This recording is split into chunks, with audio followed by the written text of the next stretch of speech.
ॐ नमो भगवते वासुदेवाय। ॐ नमो भगवते वासुदेवाय। ॐ नमो भगवते वासुदेवाय। हरे कृष्णा। सभी भक्तों को सादर प्रणाम। श्रीमद् भागवतम महापुराण सत्रों की इन श्रृंखला में सभी भक्तों का स्वागत है।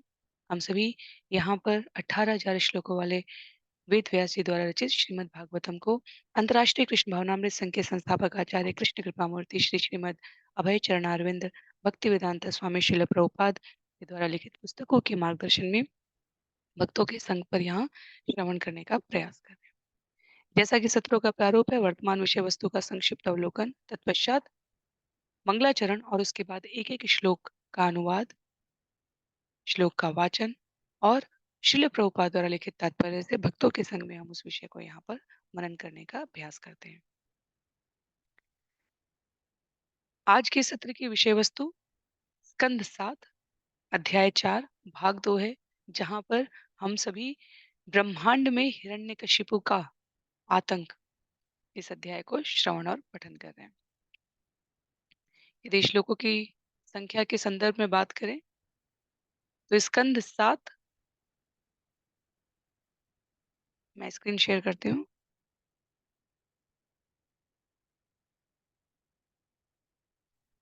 स्कंद 7 अध्याय 4 आज के सत्र की समाप्ति के पश्चात समग्र श्लोकों की संख्या 193 हो जाएगी और पूरे श्रीमद् भागवतम से अब तक के श्रवण किए गए श्लोकों की संख्या 5,764 हो जाएगी। तो इस प्रकार ये संख्या ये स्पष्ट करने के लिए कि हम इस मार्ग में अपने आप को कितना समुन्नत और प्रतिबद्धता के साथ आगे बढ़ने का प्रयास कर रहे हैं।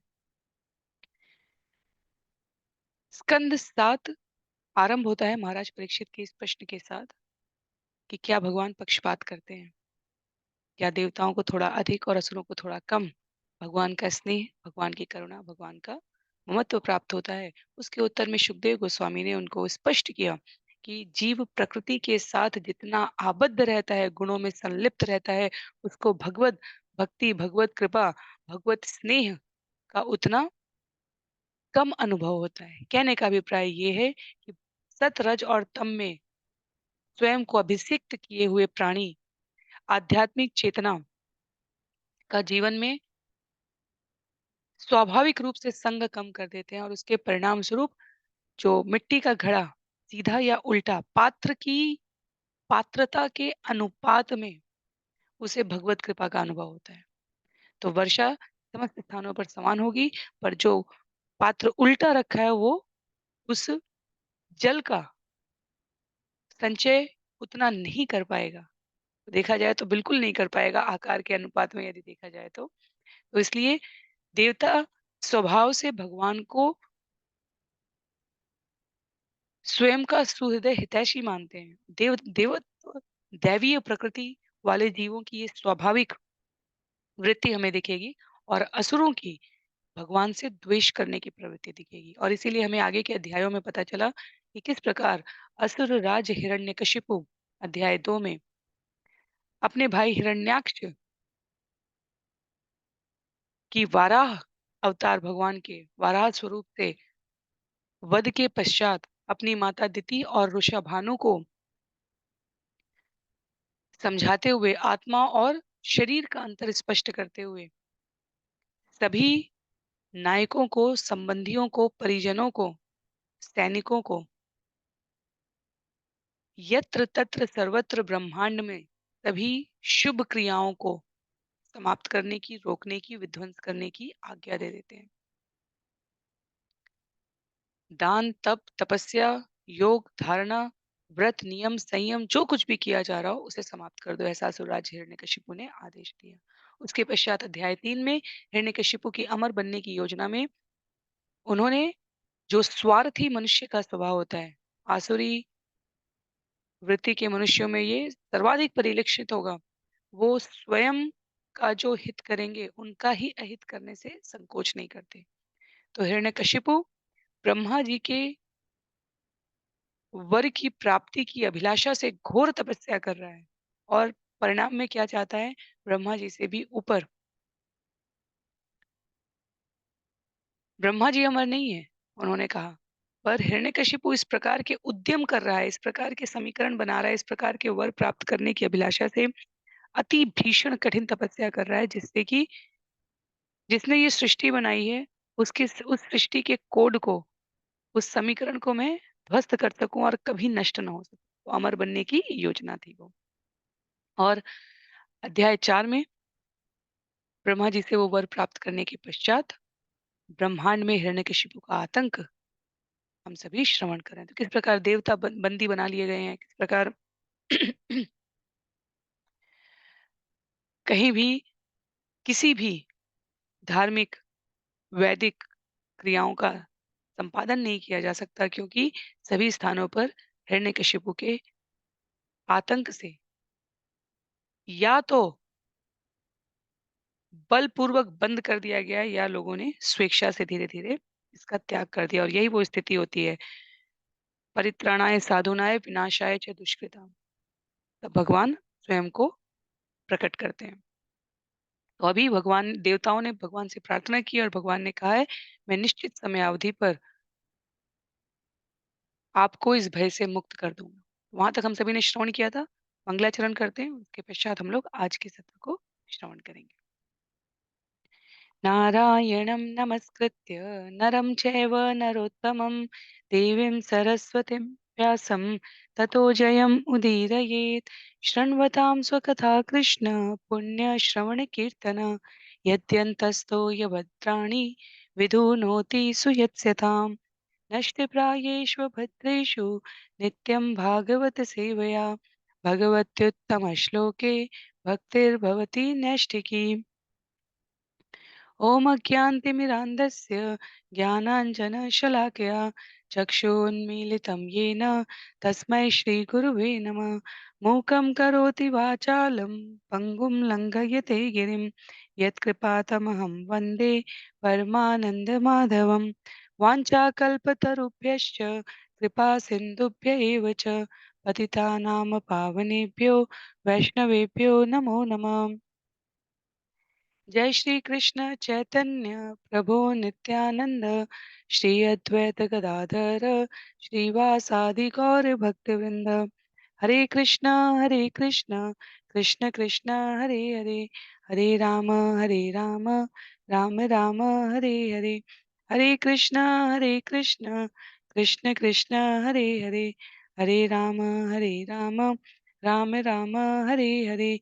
हरे कृष्ण कृष्ण कृष्ण हरे हरे, हरे राम राम राम हरे हरे।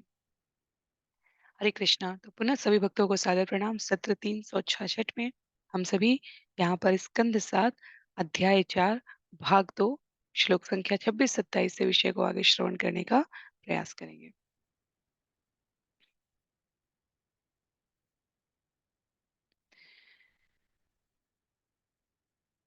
माँ भैष्ट विबुधा श्रेष्ठा सर्वेषां भद्रमस्तु व मद्दर्शनं हि भूतानां सर्वश्रेयोपपत्तये। ज्ञातमेतस्य दौरात्म्यं दैतेयापसदस्य यत् तस्य शान्तिं करिष्यामि कालं तावत् प्रतीक्षत। भगवान की वाणी इस प्रकार गुंजायमान हुई। हे परम श्रेष्ठ विद्वानों, डरो मत, तुम सबका कल्याण हो। तुम सभी मेरे श्रवण तथा कीर्तन द्वारा एवं मेरी स्तुति से मेरे भक्त बनो, क्योंकि इन सब का उद्देश्य सभी जीवों को आशीष देना है। मैं हिरण्यकशिपु के कार्यकलापों से परिचित हूँ और मैं उन्हें शीघ्र ही रोक दूंगा। तब तक तुम मेरी धैर्यपूर्वक प्रतीक्षा करो।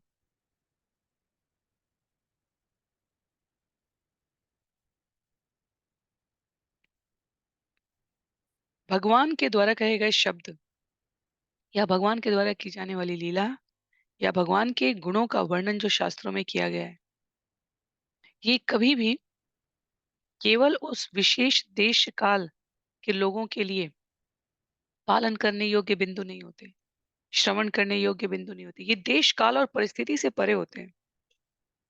भगवान की सतयुग की, त्रेता की, द्वापर के अवतारों की लीलाएं आज भी उतनी ही प्रासंगिक हैं। भगवान के द्वारा भगवत गीता में कहे गए वचन आज भी उतने ही प्रासंगिक हैं। भगवान के द्वारा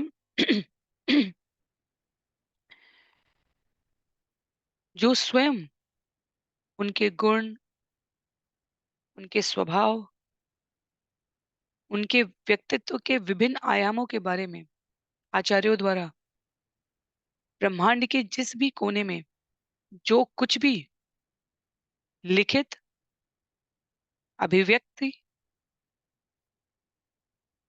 किसी भी माध्यम से व्यक्त किया गया है, वो आज भी उतना ही प्रासंगिक होता है। क्यों? क्योंकि भगवान देश काल की सीमा से परे हैं। भगवान ने तब भी भक्तों से कहा, देवताओं से कहा कि श्रवण और कीर्तन द्वारा मेरी स्तुति से मेरे भक्त बनो, और वो आज भी उतना ही प्रासंगिक है। भगवान कहते हैं श्रवण कीर्तन इन सब का उद्देश्य मेरे सभी जीवों को आशीष देना है। और आज चैतन्य महाप्रभु ने कलयुग में भक्त अवतार लेकर भी भक्तों को उसी के प्रति आश्वस्त किया है। तो हम सभी ने श्रवण किया था यहाँ पर कि श्रवणम कीर्तनम विष्णु स्मरणम पाद सेवनम अर्चनम वंदनम दास्यम सख्यमात्म निवेदनम। ये सभी जो नवदा भक्ति की 9 विधियां हैं, श्री रामचरितमानस में माता अनुसुईया और अत्रि मुनि के आश्रम पर जब भगवान पहुंचते हैं, संभवतः तब वहां उसका उल्लेख आता है। श्रीमद् भागवतम में स्थान स्थान पर इसका उल्लेख आता है। चैतन्य चरितमृत में भगवान ने इसको लीला रूप में परिलक्षित करा है। कोई भगवान के साथ सखा भाव से, कोई भगवान के साथ आत्म निवेदनम, कोई दास्य भाव से। भगवान सबके सामने स्वयं भक्ति की इन विधियों को, श्रवणम कीर्तनम को विशेष रूप से प्रस्तुत कर रहे हैं। तो भगवान के स्वरूप में और भगवान के नाम में, भगवान की पूजा में और भगवान के भक्तों की सेवा में श्रील प्रभुपाद लिखते हैं कोई आधारभूत अंतर नहीं है। ये सभी विधियां भक्ति में इसलिए निरूपित की गई हैं क्योंकि ये भगवान से प्रत्यक्ष संपर्क का साधन है। तो भगवान की वाणी की गूंज भक्तों के समक्ष वहां उस समय प्रकट हुई। यद्यपि भगवान अदृश्य थे, तो भी भक्त उनसे भेंट कर रहे थे, उनका दर्शन कर रहे थे, क्योंकि भगवान की वाणी विद्यमान थी। आचार्य भी स्वयं के लिए यही कहते हैं, वपु रूप से इस शरीर में, इस शरीर के द्वारा इस जगत में रहने की हमारी आयु अवस्था निर्धारित है, पर वाणी पुस्तकें सदैव विद्यमान है। श्रील प्रभुपाद ने स्वयं के लिए भी यही उत्तर दिया था। तो भौतिक जगत में किसी का दर्शन करना और किसी की आवाज सुनना दो अलग अलग बातें होगी।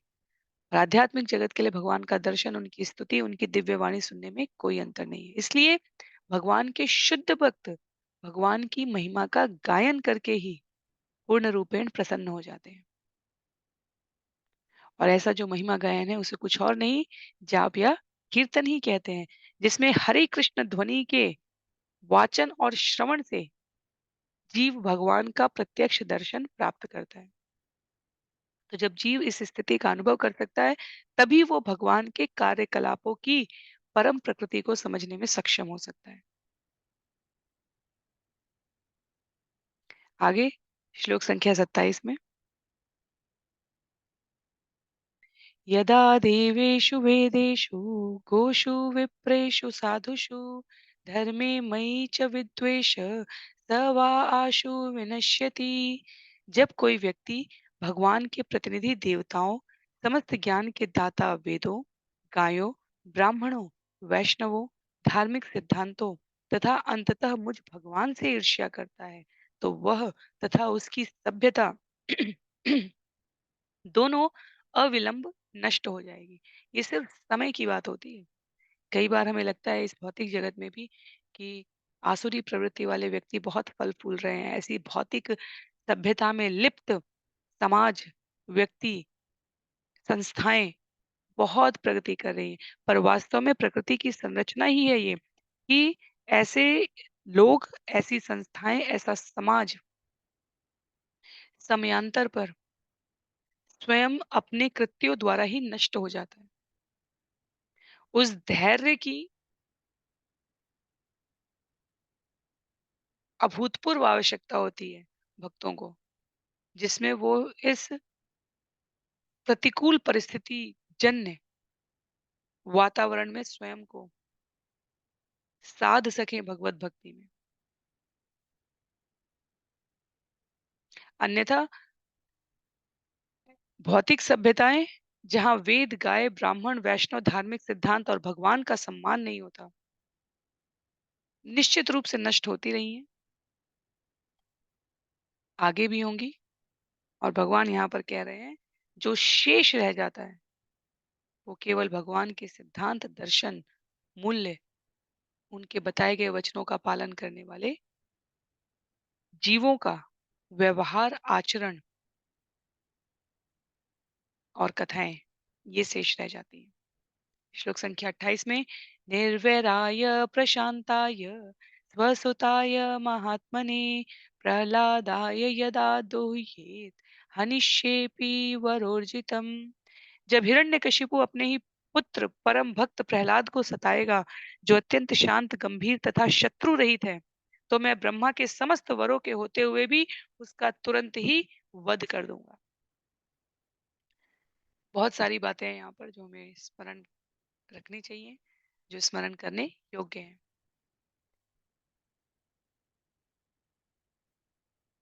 इस सृष्टि में ऐसा कुछ हो नहीं सकता, ऐसा कुछ हुआ नहीं है और आगे होगा भी नहीं, जो पूर्ण पुरुषोत्तम भगवान श्री कृष्ण की इच्छा से विलग हो। जीव के रूप में, विचारशील मनुष्यों के रूप में हमें सिर्फ इस बात का निर्णय करना होता है कि हम कौन से पक्ष में रहना चाहते हैं। यदि हम इस भौतिक जगत को सत्य मानकर इंद्रिया आसक्ति कृत्यों में अपने आप को लिप्त रखेंगे, तो समयांतर पर विनष्ट हो जाने वाले सृष्टि के भाग का हम अंग होंगे। और यदि हम अपने आप को आध्यात्मिक जीवन, मूल्य, दर्शन, भगवान की भक्ति की ओर समर्पित निष्ठावान जीव के रूप में विकसित कर रहे होंगे, तो समयांतर पर भगवान की योजना में कल्याणकारी व्यवहार के कार्यकलापों में भगवान द्वारा नियुक्त किए जाएंगे। श्रील प्रभुपाद कहते हैं, इस भौतिक जगत में अनेकानेक अपराध स्वाभाविक है, पर सबसे घोर अपराध है शुद्ध भक्त या वैष्णव के प्रति किया गया अपराध।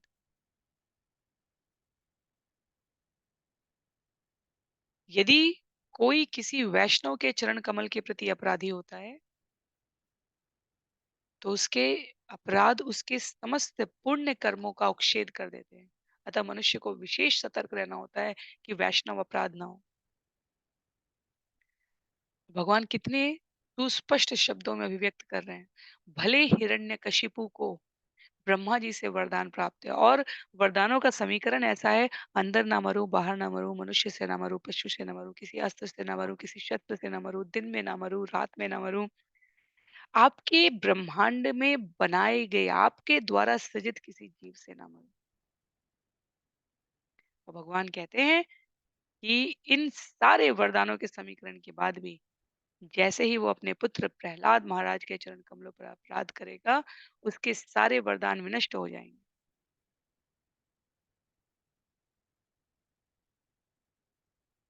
क्योंकि भक्त के रूप में प्रहलाद महाराज निरपराध हैं, उनका कोई शत्रु नहीं है, वो शांत रहते हैं, शास्त्र के आदेशों का पालन करते हैं, उनका व्यवहार शुद्ध है, वो किसी से शत्रुता मोल नहीं लेते। ऐसी स्थिति में यदि कोई ऐसे भक्त का शत्रु बनने का प्रयास करता है, तो भगवान निश्चित रूप से उसका संहार करते हैं, चाहे उसे कहीं से भी कितने भी वरदान क्यों ना प्राप्त हो। तो वर्तमान में जो स्थिति दिख रही है हिरण्यकशिपु की, वो वास्तव में उसके तपस्या के फल के परिणाम स्वरूप थी। और भगवान स्पष्ट करते हैं कि अपने पुत्र के प्रति, जो परम भक्त प्रहलाद महाराज, जो अपने पुत्र के प्रति किए जाने वाले अपराध के परिणाम स्वरूप उसका विनाश वहीं उसी समय निश्चित है। तो भगवान से अधिक चतुर कोई नहीं हो सकता।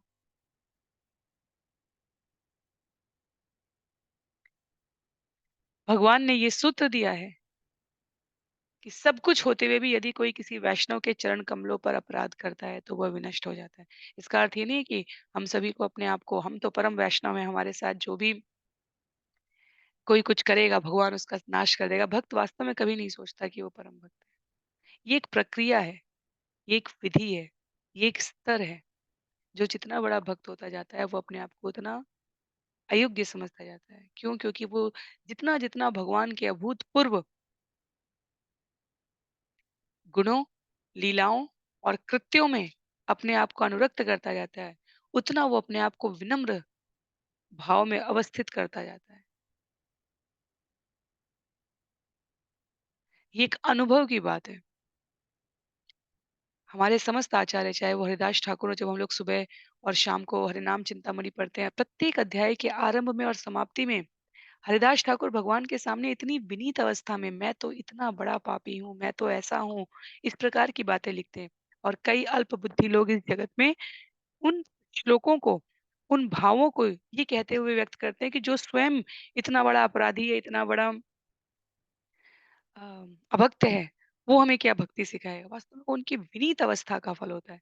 तो प्रतिदिन जब हम लोग श्रवण करते हैं, किसी भी अध्याय के आरंभ और अंत में हम देखते हैं, हरिदास ठाकुर इतनी विनम्रता से चैतन्य महाप्रभु के चरणों में अपने शब्द निवेदित करते हैं, स्वयं को सभी प्रकार से अयोग्य बताते हुए और उनके वचनों को बताते हुए भक्ति विनोद ठाकुर महाशय, वो अपने आप को अति अयोग्य घोषित करते हैं। तो जो जितना भक्त होता जाएगा, ये कोई दिखावे के शब्द नहीं होते, दिखावे की व्यवस्था नहीं होती। हमारे कृत्यों में परिलक्षित हो जाता है कि हम अपने आप को भगवत भक्ति में रत करते समय कितने विनीत हैं। भक्त धर्म की रक्षा के लिए भगवान के गुणों, कृत्यों और लीलाओं के संरक्षण के लिए सिंह के समान है और स्वयं की योग्यता भगवान के समक्ष प्रस्तुत करने के लिए शुद्ध चींटी से भी विनम्र अपने आप को बताता है। तो भगवान यहाँ पर आश्वस्त कर रहे हैं भक्तों को और भक्तों के प्रति अपराध करने वाले व्यक्तियों को भी कि निश्चित रहो, मैं भक्तों के प्रति किए गए अपराध को कभी क्षमा नहीं करता। श्लोक संख्या 29 में श्री नारद उवाच इत्युक्तालोक गुरुणाम तं प्रणम्य दिवौकस न्यवर्तन्त गतोद्वेगा मेनिरे चासुरं हतम्। परम साधु नारद मुनि ने आगे कहा, जब सबों के गुरु भगवान ने स्वर्ग में रहने वाले सभी देवताओं को इस तरह आश्वस्त कर दिया, तो उन सबों ने उन्हें प्रणाम किया और विश्वस्त होकर लौट आए कि अब तो हिरण्यकशिपु एक तरह से मर चुका है।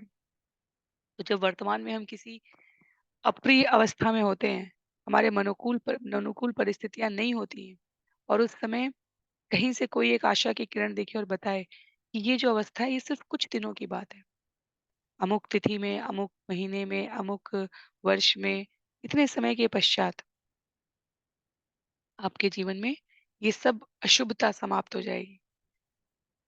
उसी क्षण से जो व्यक्ति अभी मर-मर के जीने की कोशिश कर रहा होता है, वो वास्तव में जीवन के प्रति आशान्वित हो चुका होता है। तो भगवान की समस्त व्यवस्थाओं में जीवन के प्रति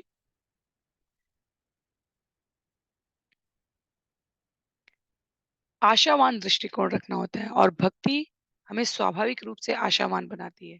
कैसे? ये जो भवसागर है, ये जो जगत है, ये शाश्वत नहीं है। यहाँ होने वाली घटनाएँ, अनुभव सब क्षणिक है। यहाँ करने वाले कर्म का प्रभाव दीर्घकालिक है, क्योंकि वो ये प्रकृति की व्यवस्था में है। पर अंततः जो भगवान का भक्त बनने का प्रयास करेगा, भगवान उसकी रक्षा करेंगे। हमारे इस जीवन का परम लक्ष्य उद्देश्य भगवत धाम को वापस जाना है। हमारे समस्त कार्य उसी दिशा में केंद्रित होने चाहिए। ये समस्त बातें क्या हैं? ये जीवन के 4 प्रकार के दुःख और 3 तरह के ताप,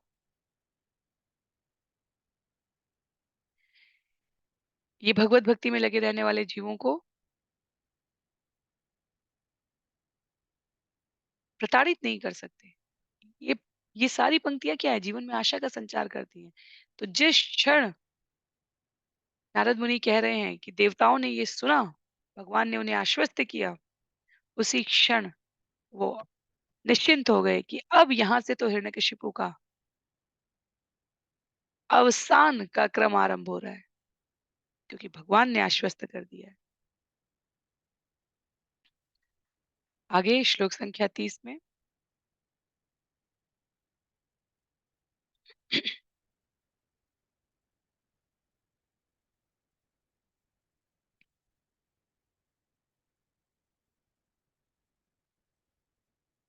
तस् तस्य दैत्यपते पुत्रा चत्वार परमाद्भुता प्रह्लादो भून्महांस्तेषां गुणे महत् उपासक। हिरण्यकशिपु के 4 अद्भुत सुयोग्य पुत्र थे, जिनमें से प्रहलाद नामक पुत्र सर्वश्रेष्ठ था। निस्संदेह प्रहलाद समस्त दिव्य गुणों की खान थे, क्योंकि वो भगवान के अनन्य भक्त थे। तो आगे इन प्रहलाद के अन्य भाइयों का भी वर्णन आएगा जब वो गुरुकुल में जाएंगे, जब वे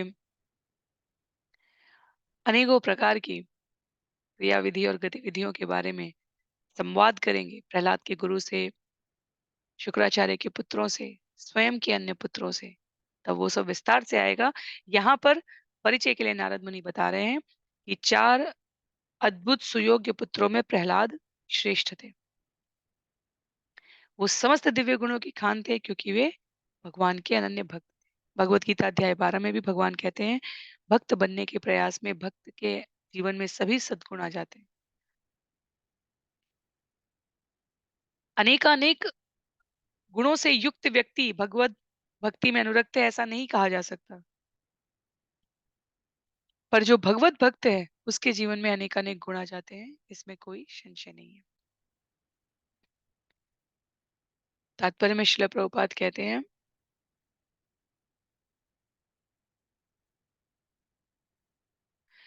हरावभक्तस्य कुतो महद्गुण। यदि कोई भक्त नहीं है, तो उसमें जो कुछ भौतिक सद्गुण होते हैं, वो व्यर्थ है। उनका प्रयोग करना समय का अपव्यय है। यह वेदों का निर्णय है। क्यों? क्योंकि यदि जीवन के समस्त गुण हमें इस जीवन के परम लक्ष्य की ओर प्रेरित नहीं कर रहे हैं, तब वे इस भौतिक जगत में इंद्रिय संतृप्ति करने का एक माध्यम होने के अतिरिक्त और कुछ भी नहीं है। और वास्तव में यही सत्य है। सभी प्रकार के महापुरुषों का, उन्नत चरित्र वाले व्यक्तित्वों का यदि हम अनुकरण करें, तो कोई भी व्यक्ति इस जगत में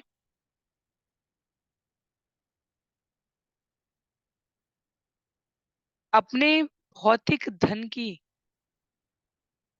उपलब्धता के आधार पर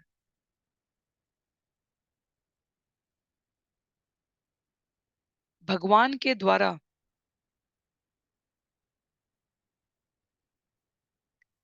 बड़े ही अनन्य स्नेह के साथ स्वीकारा गया हो, ऐसा एक भी उदाहरण हमें किसी शास्त्र में नहीं मिलता।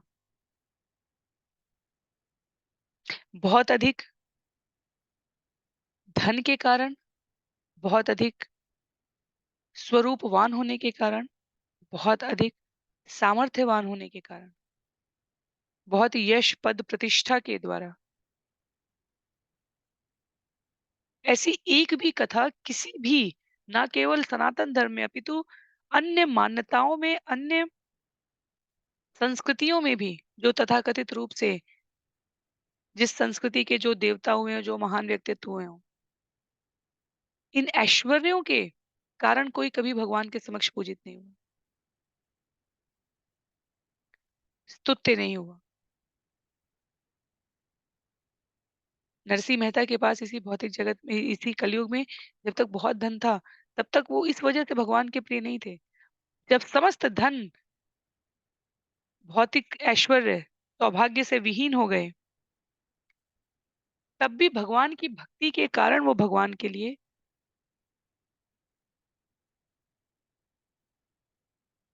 स्नेह और अनुकंपा के पात्र बने रहे।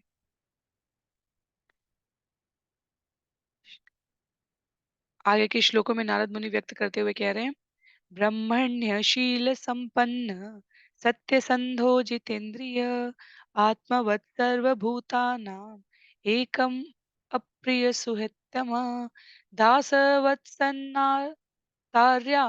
अंघ्रि पितृवदिन वत्सल। तो पुनः तीन पंक्तियों के साथ यहाँ पर श्लोक है। भ्रातृवत्सदृशे स्निग्धो गुरुष्वीश्वर भावना विद्यार्थ रूप जन्माढ्यो मानस्तंभ विवर्जित। यहाँ पर हिरण्यकशिपु के पुत्र प्रहलाद महाराज के गुणों का उल्लेख हुआ है। क्या कहा गया है? वे योग्य ब्राह्मण के रूप में पूर्णतया संस्कृत सच्चरित्र तथा परम सत्य को समझने के लिए दृढ़ संकल्प थे। उन्हें अपने इंद्रियों तथा मन पर पूर्ण संयम था। परमात्मा की भांति वे प्रत्येक जीव के प्रति दयालु थे और हर एक के श्रेष्ठ मित्र थे। वे सम्मानित व्यक्ति के साथ दास की भांति व्यवहार करते थे। गरीबों के वे पिता तुल्य थे और समान धर्माओं के प्रति वे दयालु भ्राता की तरह अनुरक्त रहने वाले तथा अपने गुरुओं तथा पुराने गुरु भाइयों को भगवान की तरह मानने वाले थे। वे उस बनावटी गर्व से पूरी तरह मुक्त थे जो उनकी एक अच्छी शिक्षा, धन, सौंदर्य व उच्च जन्म के कारण संभव था।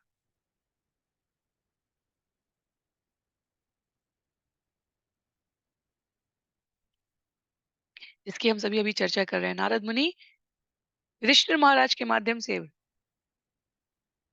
सभी को सूचित कर रहे हैं और सुखदेव गोस्वामी परीक्षित महाराज के माध्यम से नारद मुनि का ये उदाहरण बताते हुए सभी को संतुष्ट कर रहे हैं। वैष्णव स्वभाव से ब्राह्मण होता है। ब्राह्मण के जो लक्षण बताए जाते हैं, शमो दप दम तप शौचम शांति आर्जवमेव च ज्ञानम विज्ञानम आस्तिक्यम ब्रह्म कर्म स्वभावजम। भगवद गीता अध्याय 18 श्लोक संख्या 42 में ब्राह्मण अर्थात जो सभी कार्यों के द्वारा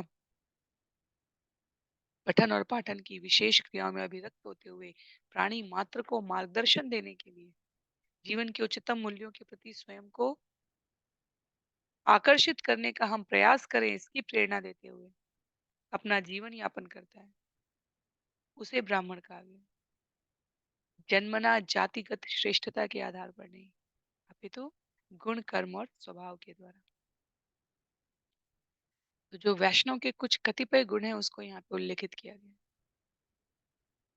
अपनी इंद्रियों और मन पर पूरा संयम रखते हुए परम सत्य को समझने के लिए कृत संकल्प रहने वाले व्यक्तियों को, जो सभी का सदा सभी परिस्थितियों में शुभेच्छु हो, जो किसी भी कल्याण के कर्म को जिसका उद्देश्य समाज को भगवत प्राप्ति की ओर अग्रसरित करना हो, उससे इनकार ना करे, जो सदैव अपने गुरु के प्रति आज्ञाकारी रहे। ऐसे समस्त दिव्य गुणों से युक्त व्यक्ति को वैष्णव कहा गया। और प्रहलाद महाराज के भीतर नारद मुनि कहते हैं ये सभी गुण विद्यमान थे। वास्तव में जो नारद मुनि अभी राजसूय यज्ञ में युधिष्ठिर महाराज को ये प्रसंग सुना रहे हैं, वही नारद मुनि प्रहलाद की अपने माता कयाधु के गर्भ में देवताओं से रक्षा भी करेंगे। वही प्रहलाद महाराज को माता कयाधु को अपने आश्रम में कुछ समय तक रखकर प्रहलाद को सभी ज्ञान में परम सत्य को समझने के इस अभियान में दीक्षित भी करेंगे। तो नारद मुनि यूं ही भगवान के अतिशय प्रिय अतिशय प्रिय पार्षदों में नहीं आते। वो उनका उनके जीवन के प्रत्येक कर्म उनको भगवान का प्रिय बनाने के भाव से अभिसिंचित होते हैं। तो नारद मुनि ये बता रहे हैं कि प्रहलाद महाराज में सभी गुण हैं और वास्तव में प्रहलाद महाराज का चरित्र हमें ये बताता है कि भगवान का प्रिय बनने के लिए हमें क्या करने की आवश्यकता है। श्लोक संख्या 33 में नोद्वेग्न चित्तो व्यसनेषु निष्प्रिय श्रुतेषु दृष्टेषु गुणेषु वस्तुदृक् दान्तेन्द्रिय प्राण शरीरथि सदा प्रशांत कामो रहिता सुरोसुर।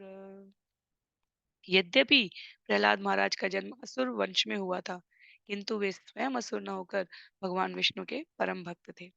अन्य असुरों की तरह वे कभी भी वैष्णवों से ईर्ष्या नहीं करते थे। कठिन परिस्थिति आने पर वे कभी क्षुब्ध नहीं होते थे और वेदों में वर्णित सकाम कर्मों में प्रत्यक्ष या अप्रत्यक्ष रूप से भी रुचि नहीं लेते थे। निसंदेह वे हर भौतिक वस्तु को व्यर्थ मानते थे, इसलिए वे भौतिक इच्छाओं से पूर्णतया रहित थे। वे सदैव अपनी इंद्रियों तथा प्राणवायु पर संयम रखते थे। स्थिर बुद्धि तथा संकल्पमय होने के कारण उन्होंने सारी विषय वासनाओं का दमन कर लिया था। असुर युग में जन्म लेकर असुर कुल में जन्म लेकर वो स्वयं असुर नहीं थे। बहुत बड़ी बात है ये। तो केवल जन्म के कारण शिला प्रभुपाद कहते हैं कोई योग्य अथवा अयोग्य घोषित नहीं किया जा सकता। ब्रह्मण्यशील संपन्न असुर कुल में जन्म लिए हुए प्रहलाद महाराज के भीतर ब्राह्मण के सारे गुण पाए जाते थे। अपने गुरु का चिंतन करके उनके आदेशों को शांति पूर्वक ग्रहण करके अपनी इंद्रियों पर संयम रख के सारी विषय वासनाओं का दमन करके उन्होंने स्वयं को परम भागवत के रूप में स्थापित किया हुआ था। श्लोक संख्या 34 में यस्मिन् महद्गुणा राजन् गृह्यन्ते कविभिर्मुहुः न ते अधुनापि धीयन्ते यथा भगवतीश्वरे। हे राजा, आज भी प्रहलाद महाराज के सद्गुणों का यशोगान विद्वान संतों तथा वैष्णवों द्वारा किया जाता है। जिस तरह सारे सद्गुण सदैव भगवान में विद्यमान रहते हैं, उसी प्रकार वे उनके भक्त प्रहलाद महाराज में भी सदैव पाए जाते हैं।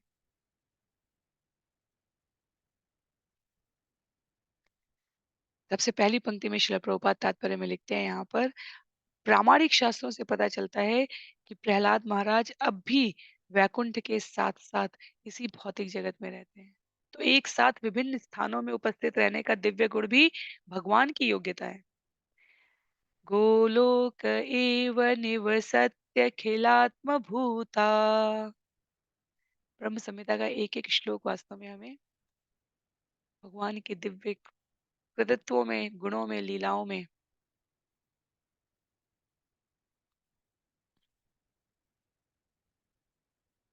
केंद्रित करने के लिए, सोचने के लिए प्रेरित करता है। तो हर एक के हृदय में उपस्थित परमात्मा के रूप में रहने वाले भगवान आध्यात्मिक जगत में, निजी लोक में, गोलोक वृंदावन में भी निवास करते हैं और जहाँ किसी अन्य स्थान पर कोई भक्त पुकार करेगा वहां भी उपस्थित रहेंगे। एक ही समय पे अनेकानेक स्थान पर उपस्थित रहने का दिव्य गुण धारण किए हुए भगवान अपने भक्तों को भी वैसी योग्यता प्रदान करते हैं। सामान्य जीव इतने योग्य नहीं हो सकते, किंतु भक्त आंशिक रूप से ही सही भगवान की महिमा को और समुन्नत रूप से बढ़ाने के लिए, प्रचार प्रसार करने के लिए भगवान के द्वारा प्रदत्त किंचित योग्यताओं का पूरा प्रयोग करते हैं। तो प्रहलाद महाराज इस भौतिक जगत में रहते हुए भी वैकुंठ लोक में भी भगवान के साथ निवास कर रहे हैं। आगे श्लोक संख्या 35 में यम साधु गादा सदसी रिपवोर अपि सुरा नृप प्रतिमानं प्रकुर्वन्ति किमु तान्ये भवादृशा। हे राजा, किसी भी सभा में जहाँ संतों तथा भक्तों की चर्चाएं चलती हैं, वहां पर असुरों के शत्रु देवता गण तक प्रहलाद महाराज को परम भक्त के रूप में उदाह्यत करते हैं। आपका तो कहना ही क्या, जो प्रहलाद महाराज का उदाहरण सदा देते रहते हैं। प्रहलाद महाराज सदैव उपस्थित है जहाँ भी भगवान की कथा हो रही है, जहाँ संतों तथा भक्तों की चर्चा चल रही है। श्लोक संख्या 36 में गुणे अलम असंख्येय महात्म्यम तस्य सुच्यते वासुदेवे भगवती यस्य नैसर्गिकी रति।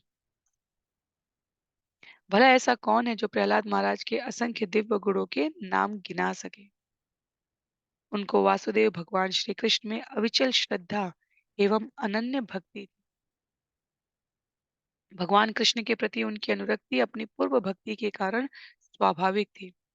यद्यपि उनके सद्गुणों की गणना नहीं की जा सकती, किंतु उनसे सिद्ध होता है कि वे महात्मा थे। तो जैसे भगवान के कृपा की, भगवान के गुणों की, भगवान की वास्तव में किसी भी आयाम की पूर्ण व्याख्या नहीं की जा सकती।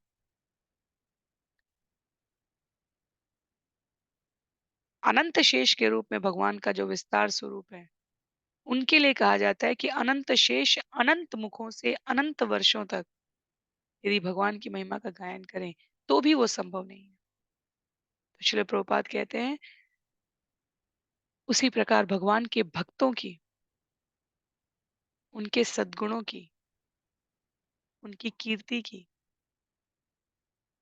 कितनी भी गणना और गायन किया जाए, वो पर्याप्त नहीं होता। तो प्रहलाद महाराज को महात्मा कहा गया है क्योंकि उनके जीवन में स्वाभाविक रूप से भगवान श्री कृष्ण के प्रति अनुरक्ति थी। आगे श्लोक संख्या 37 में,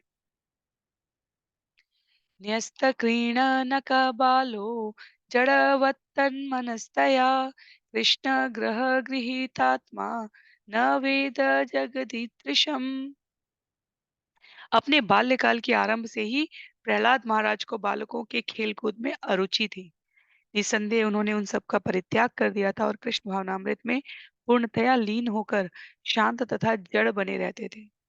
चूंकि उनका मन सदैव कृष्ण भावना मृत से प्रभावित रहता था, अतएव यह नहीं समझ सके कि यह संसार किस प्रकार से इंद्रिय तृप्ति के कार्यों में निमग्न रहकर चलता रहता है।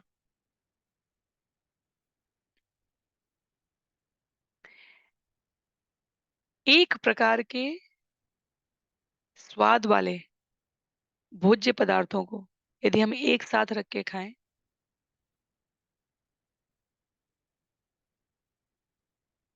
तो हमारी स्वाद कोशिकाओं को कोई परेशानी नहीं होती। कहने का भाव यहाँ पर है कि मिष्ठान, अलग अलग प्रकार के मिष्ठान हो, हम उन सबका एक साथ सेवन करें, तो विशेष रूप से कोई आपत्ति नहीं है। पर यदि कड़वा, मीठा, तीखा, खारा सब आपस में मिलाकर एक साथ दे दिया जाए, तो सामान्य रूप से स्वाद का आस्वादन करने में भिन्नता आ जाती है।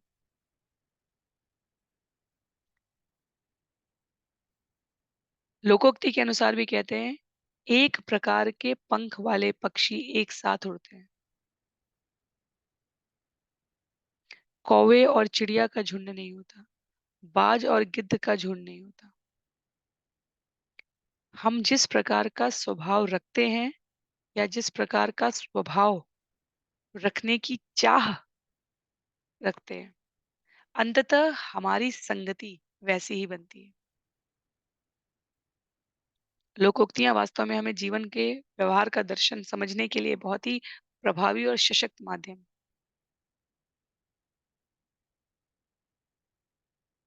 तो एक जैसे पंख रखने वाले पक्षी एक साथ उड़ते हैं। जिस प्रकार का हमारा स्वभाव है या जिस प्रकार का स्वभाव हम पाने के लिए प्रयासरत हैं, हम अपने आसपास की संगति भी वैसी ही रखते हैं। यदि हमारा स्वभाव तृतीय श्रेणी के मनुष्यों का है, कौन है तृतीय श्रेणी के मनुष्य? जो सिर्फ अन्य व्यक्तियों के संबंध में चर्चा करें। उनका ये हो गया, उनके साथ ये हो गया, उन्होंने ये किया था, अब ऐसा करेंगे।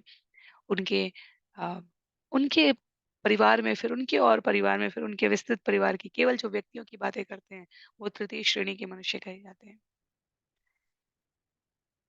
द्वितीय श्रेणी के मनुष्य कहे गए हैं,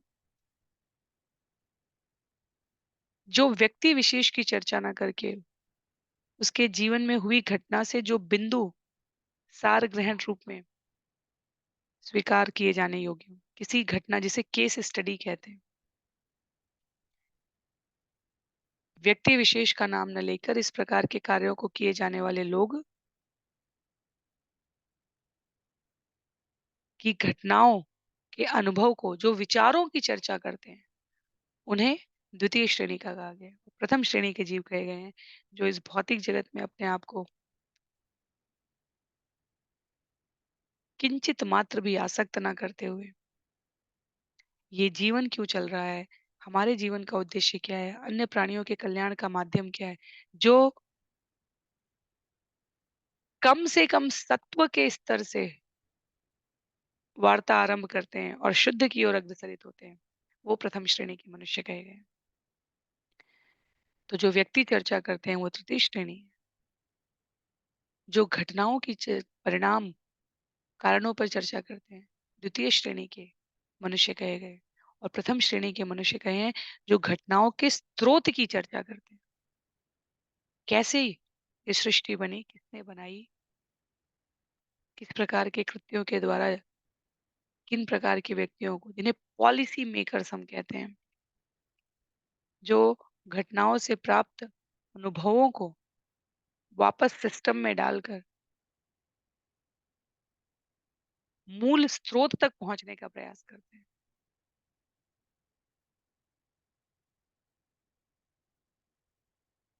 प्रहलाद महाराज यहाँ इस जगत में शरीर रूप से उपस्थित होकर स्वयं को इंद्र तृप्ति के कार्य से पूर्णतया विलग रखते हैं। तो जैसे दो उदाहरण हम लोगों ने यहाँ पर लिए, व्यक्तियों के प्रकार से और व्यक्ति द्वारा आस्वादन किए जा रहे स्वाद की भिन्नता के प्रकार से। जहाँ मिट्टी युक्त जल है, उसमें हम कितना भी दूध मिलाते रहें, यदि दोनों जो जल एक साथ दिखने में वो दोनों तरल पदार्थ ही हैं। एक एक एक बर्तन में दूध लिया और एक में मड वाटर, मिट्टी का हमने मिट्टी मिली हुई है ऐसा पानी लिया।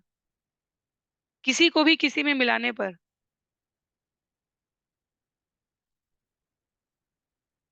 हम उसको उतनी ही स्वाद लेकर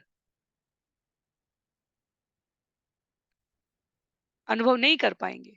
सरलतम बात है ये। उसी प्रकार से यदि इंद्रिय तृप्ति में, इस भौतिक जगत में हमें आसक्ति में हमें आनंद मिल रहा है, तो भगवान की कथा में अरुचि रहेगी। और यदि भगवान की कथा में हमारी रुचि है, भगवान के भक्तों के संग रहने में हमें रुचि है, तो इस भौतिक जगत के संसर्ग में हम अपने आप को उतना ही कम आसक्त करेंगे। तो दोनों एक साथ नहीं चल सकते। लोगों को लगे हम भक्ति भी करते रहे और इस भौतिक जगत का भी आनंद उठाते रहे, ये दोनों एक साथ नहीं चलते। भक्त आनंद उठाता हुआ दिखता है क्योंकि वो इस भौतिक जगत के प्रत्येक साधन का प्रयोग भगवान की भक्ति के लिए करना चाहता है। सोशल मीडिया का डेवलपमेंट हो रहा है, भक्त सोचेगा इससे भगवान की कथाओं को और कैसे प्रभावशाली तरीके से भगवान के भक्तों तक पहुंचाया जा सके, सभी जीवों तक पहुंचाया जा सके। संचार के माध्यमों का विकास हो रहा है, परिवहन के माध्यमों का विकास हो रहा है, पर्यटन के माध्यमों का विकास हो रहा है, तकनीकी समुन्नत अवस्था, zoom, YouTube, Google, Facebook, Twitter, जो कुछ भी जहाँ तक संभव है,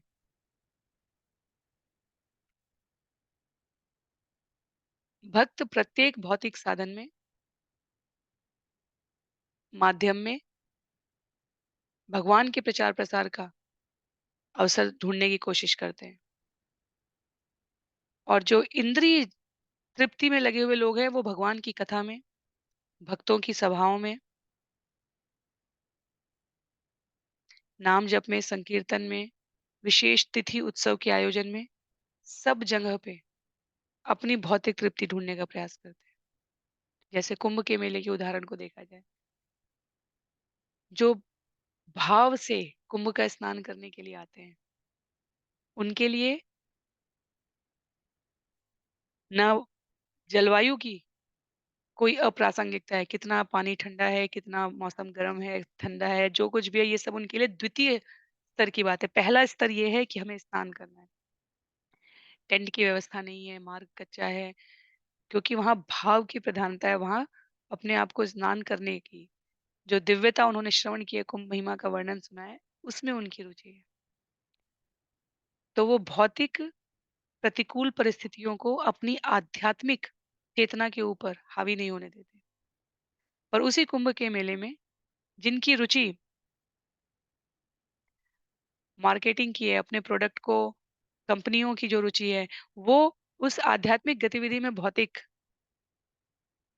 वृत्ति को ढूँढ लेते हैं। जो भक्ति के भाव से आए हैं, वो उस भौतिक वातावरण में अपने लिए आध्यात्मिकता ढूँढ लेते हैं। दोनों एक साथ नहीं चलता, दोनों एक साथ नहीं चलता। मैं इस विषय को थोड़ा-सा महत्व समय लेकर व्यक्त करने के लिए इसलिए प्रयास कर रही हूँ, क्योंकि कई बार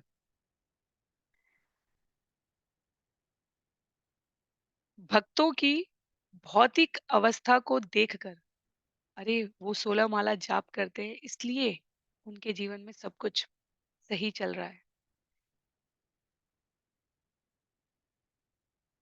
या वो भगवान के बारे में इतना सोचते हैं, बोलते हैं, करते हैं भगवान के लिए, इसलिए भगवान उन्हें और धन दे रहे हैं। कई बार भक्तों की बाह्य अवस्था को देखकर सामान्यतः जीवों द्वारा उनके प्रति निर्णयात्मक धारणाएँ बना ली जाती हैं और इसमें जो मूल बिंदु है वो विस्मृत हो जाता है। जैसे 2 नावों पर पैर रखकर नदी पार नहीं की जा सकती, वैसे ही आध्यात्मिक जगत और भौतिक जगत दोनों का एक साथ आनंद नहीं लिया जा सकता। इस जगत को जन्म, मृत्यु, जरा, व्याधि, आदि दैविक, आदि भौतिक, आध्यात्मिक, इन सब से प्रभावित होना, ये इस जगत का स्वभाव है और ये निश्चित रूप से रहेगा। भक्त इन सब के बीच में से अपने आप को आध्यात्मिक समय, भगवान की चर्चा, भगवान की लीला श्रवण, भगवान की हरिनाम स्मरण में अपने आप को अनुरक्त करते हुए आगे बढ़ेगा। श्रील प्रभुपाद लिखते हैं यहाँ तात्पर्य में, महात्मा पूर्णतया सभी परिस्थितियों से अप्रभावित रहते हुए कृष्ण भावना भावित होता है और अपने हृदय में भगवान का निरंतर दर्शन करता रहता है।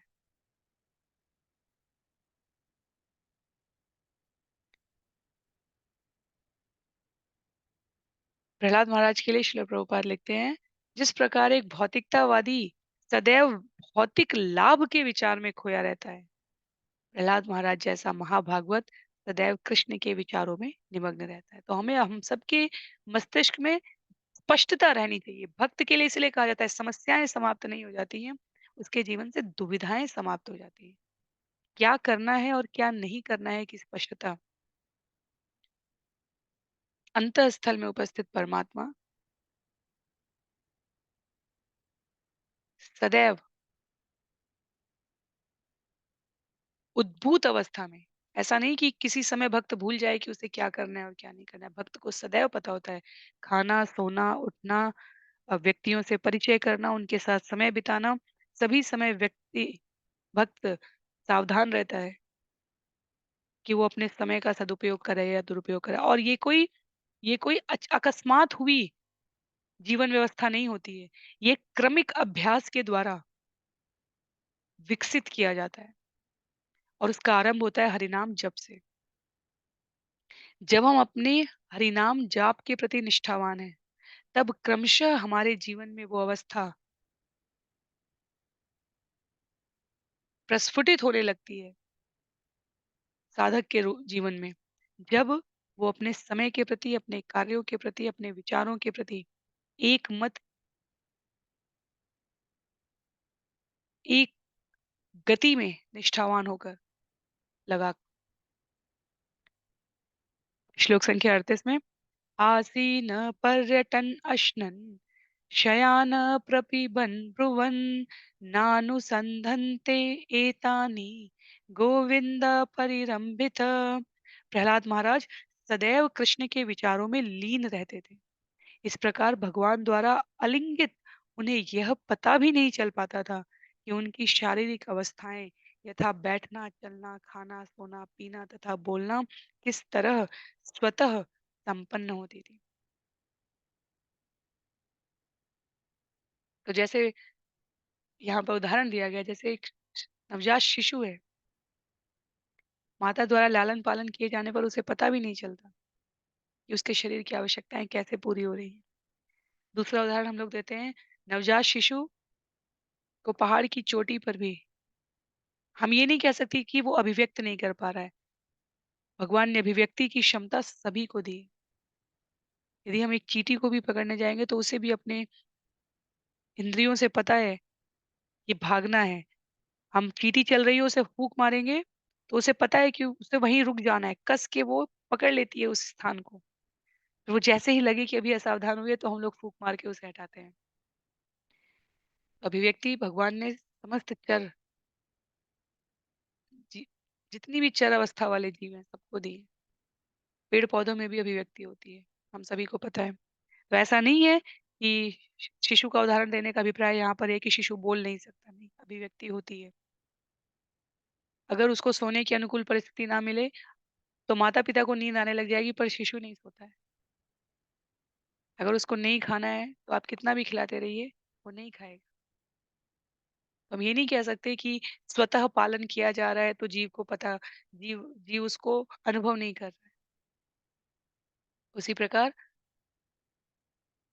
व्यस्क मनुष्य के रूप में हम सभी जब भगवान की शरणागति में रहते हैं, तो हमें पता भी नहीं होता कि जीवन की कठिनाइयाँ भगवान किस प्रकार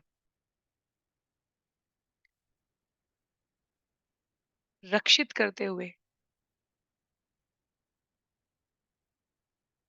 हमारे ध्यान, मनन, चिंतन में विघ्न उपस्थित हुए बिना इस भवसागर से पार कर ले जाते हैं। श्रील प्रभुपाद कहते हैं, जिस प्रकार माता-पिता अपने संतान की देख-रेख कर रहे होते हैं, उसी प्रकार गोविंद के विचारों में मग्न प्रहलाद महाराज की रक्षा गोविंद करते थे। यही कृष्ण भावनामृत है। प्रहलाद महाराज कृष्ण भावनामृत की पूर्ण सिद्धि के ज्वलंत उदाहरण हैं। अभी आगे तो और भी बहुत ही रोचक बातें हैं। प्रहलाद महाराज और नरसिंह देव जब प्रकट होंगे आगे के अध्यायों में। यहाँ श्लोक संख्या 39 में कहते हैं, क्वचित रुदति वैकुंठचिंता क्वचित् रुदति वैकुंठचिंता शबलचेतना क्वचित् हसति तच्चिंता आह्लाद उद्गायन्ति क्वचित्। कृष्ण भावनामृत में प्रगति होने से वह कभी रोता था, कभी हंसता था, कभी हर्षित होता था और कभी उच्च स्वर में गाता था। चैतन्य महाप्रभु ने भक्त अवतार में जो भक्त के जीवन में लक्षण उत्पन्न हो सकते हैं, उन सब का अपने व्यवहार रूप में अपने संग रहने वाले भक्तों को अनुभव कराया है। यहाँ पर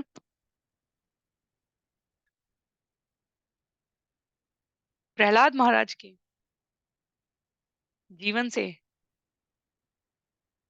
नारद मुनि युधिष्ठिर महाराज को उस भाव की एक झलक दे रहे हैं। शून्यायतम जगत सर्वम गोविंद विरहेण में, जो शिक्षाष्टकम में चैतन्य महाप्रभु द्वारा कहा गया है। जब भक्त को लगता है कि अभी मैं कृष्ण के समीप नहीं हूँ, अभी कृष्ण मुझसे दूर चले गए, तो जैसे वो रोने लगता है और जब उसे लगता है कि वो मेरे पास हैं, मैं उनको अनुभव कर पा रहा हूँ, तो वो हँसने लगता है, प्रसन्न हो जाता है।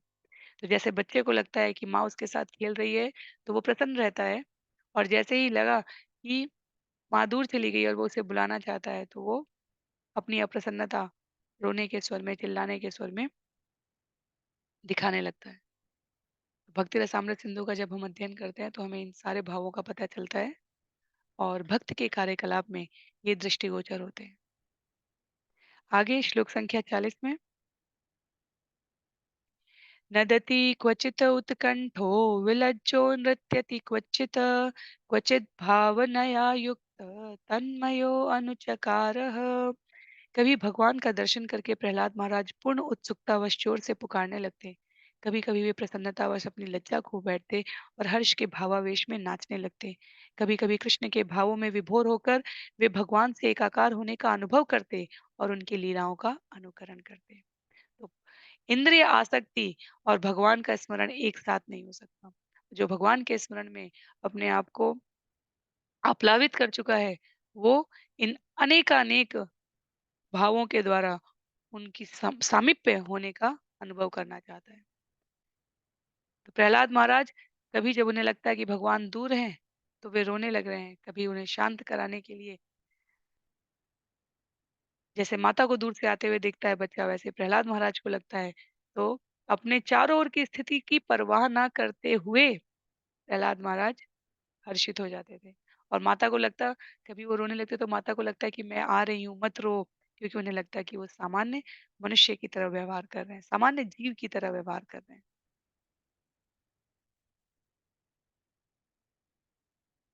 श्रील प्रभुपाद कहते हैं प्रहलाद महाराज ने यहाँ पर वर्णित आध्यात्मिक आनंद की प्राप्ति अपने आध्यात्मिक ज्ञान में उन्नति के द्वारा प्राप्त कर ली थी।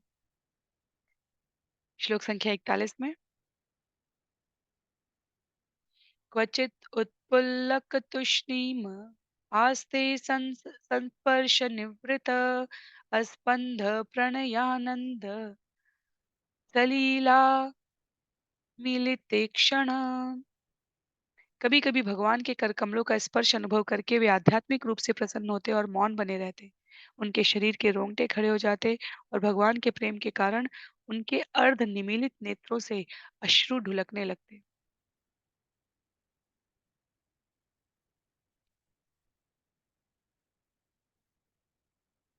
महान वैष्णवी मीराबाई के चरित्र में हमने ये देखा है। सूरदास ठाकुर के चिंतन में किस प्रकार वियोग का अनुभव करके अश्रुपूर्ण नेत्रों से भगवान के दर्शन के लिए आतुर हो जाते थे। ये हमने पदों में, छंदों में अनुभव किया है।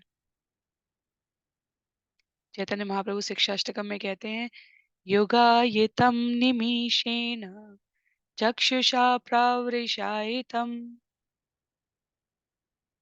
भक्त के नेत्रों से आंसुओं की निरंतर झड़ी लग जाना। हमारे समस्त वैष्णव पद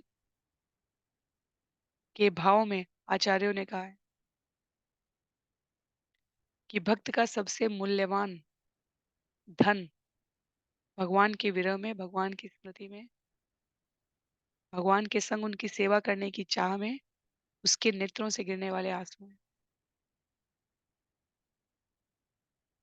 भौतिक जगत के भावों की उन्माद अवस्था में नहीं, भगवान की लीला का स्मरण करके, चिंतन करके, जिस स्थान विशेष पर भी हम हैं, वहां यदि हम उन भावों की तीव्रता का अनुभव कर पा रहे हैं,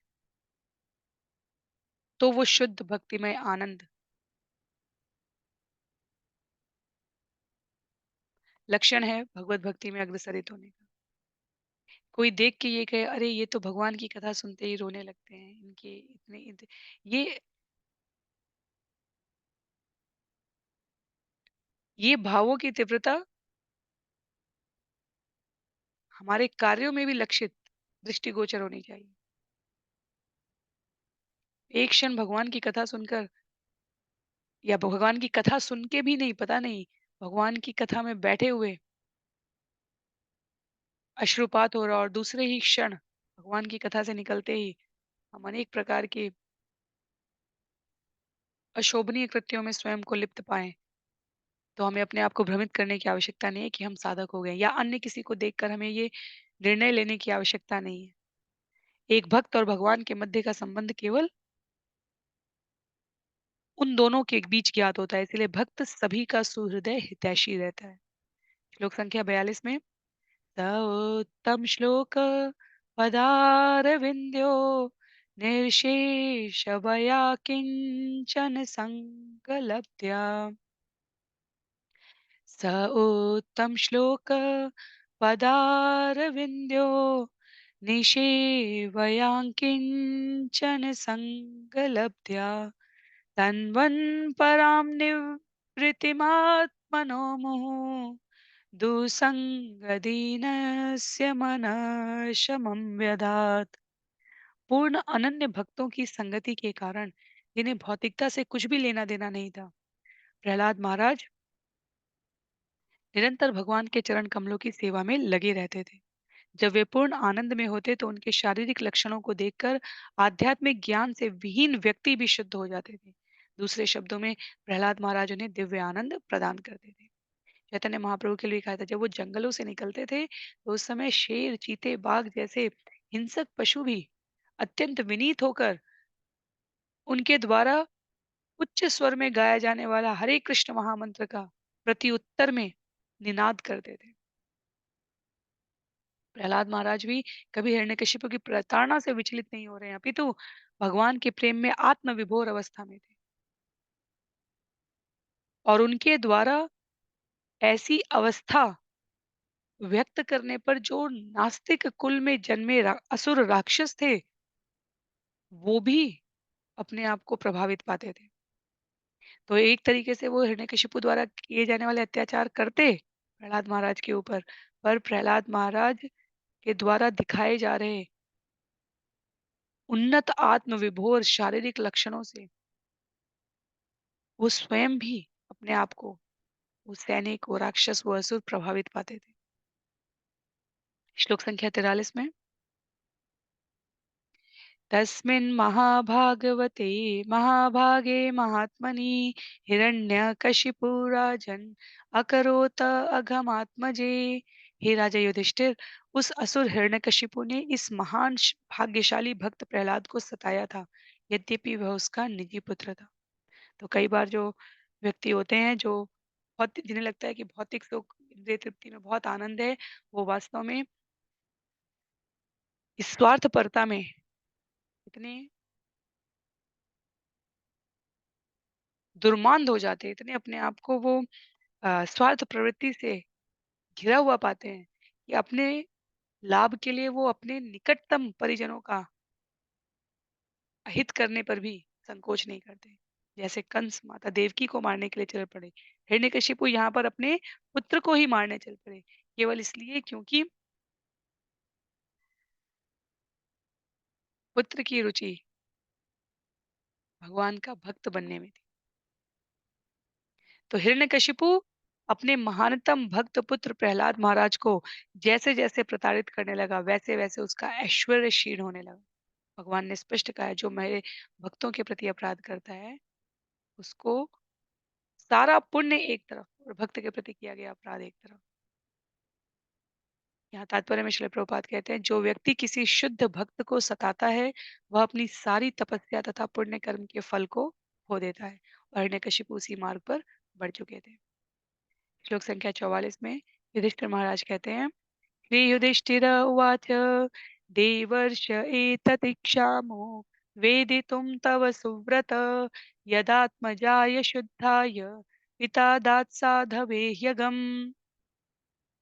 महाराज युधिष्ठिर ने कहा हे देवर्षि, हे श्रेष्ठ आध्यात्मिक नेता, हिरण्यकशिपु ने शुद्ध तथा श्रेष्ठ संत प्रहलाद महाराज को अपना पुत्र होने पर भी किस प्रकार इतना अधिक कष्ट दिया, मैं इसे आपसे जानना चाहता हूँ।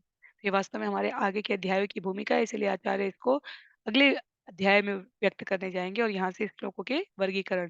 तो कई बार हमें लगता है कि जब सुखदेव गोस्वामी सुनाते हैं, जब नारद मुनि सुनाते हैं, जब सूत गोस्वामी सुनाते हैं, तो क्या वास्तव में वो अध्याय है, क्या भगवान कृष्ण अर्जुन को गीता सुनाते हैं तो अध्याय 1, अध्याय 2, अध्याय 3 इस प्रकार सुनाते हैं। वास्तव में अध्यायों का वर्गीकरण, श्लोकों का वर्गीकरण, समूहीकरण, इसलिए संख्या जो एक बार व्यक्त कर दी गई है शास्त्र में, वो सत्य है। उसके पश्चात का वर्गीकरण विषय वस्तु को सरलता पूर्वक ग्राह्य बनाने के लिए किया जाता है। तो अब जब युधिष्ठिर महाराज यहाँ पर प्रश्न कर रहे हैं कि मैं जानना चाहता हूँ कि इतने योग्य पुत्र को किस प्रकार से उन्होंने प्रताड़ित किया, तो ये अब आगे की भूमिका बन रही है। श्लोक संख्या 45 में कहते हैं युधिष्ठिर महाराज पुत्रान् विप्रतिकूलान् स्वान् पितर पुत्रवत्सला उपालभन्ते शिक्षार्थं नैवाघम् अपरो यथा। माता तथा पिता सदा ही अपने बच्चों के प्रति वत्सल होते हैं। जब बच्चे आज्ञापालक नहीं होते तो माता पिता उन्हें किसी शत्रुतावश नहीं अपितु उन्हें शिक्षा देने तथा उनके भले के लिए दंड देते हैं। तो हिरण्यकशिपु ने क्यों कर अपने इतने नेक पुत्र प्रहलाद महाराज को प्रताड़ित किया, मैं यह जानने के लिए अत्यंत उत्सुक हूँ। सभी बच्चों को ये श्लोक पता होना चाहिए। माता पिता जब संतान को दंड देते हैं तो वो शत्रुतावश नहीं देते। और सभी माता-पिता को पता होना चाहिए कि उन्हें अपने बच्चों के प्रति वास्तविक रूप से वत्सल होना चाहिए। इस भौतिक जगत में उनके कार्यों को करके वो उनके प्रति वत्सलता नहीं दिखाते, अपितु परम लक्ष्य, परम उद्देश्य के प्रति वो उनको कितना क्रियावान, गतिशीलता प्रदान करते हैं, इसमें माता-पिता की सार्थकता है। इस अध्याय के अंतिम श्लोक में श्लोक संख्या 46 में कहते हैं, किम उतानुवशान् साधून् तादृशान् गुरुदेवतान् एतत् कौतूहलं ब्रह्मन् अस्माकं विधमप्रभो पितुपुत्राय यदद्वेषो मरणाय प्रयोजित। महाराज युधिष्ठिर ने आगे पूछा, भला एक पिता के लिए यह कैसे संभव हुआ कि वह अपने आज्ञाकारी, सदाचारी तथा पिता का सम्मान करने वाले पुत्र के प्रति इतना उग्र बना। हे ब्राह्मण, हे स्वामी, मैंने कभी ऐसा विरोधाभास नहीं सुना कि कोई वत्सल पिता अपने नेक पुत्र को मार डालने के उद्देश्य से उसे दंडित करे। कृपा करके इस संबंध में मेरे संशयों को दूर कीजिए।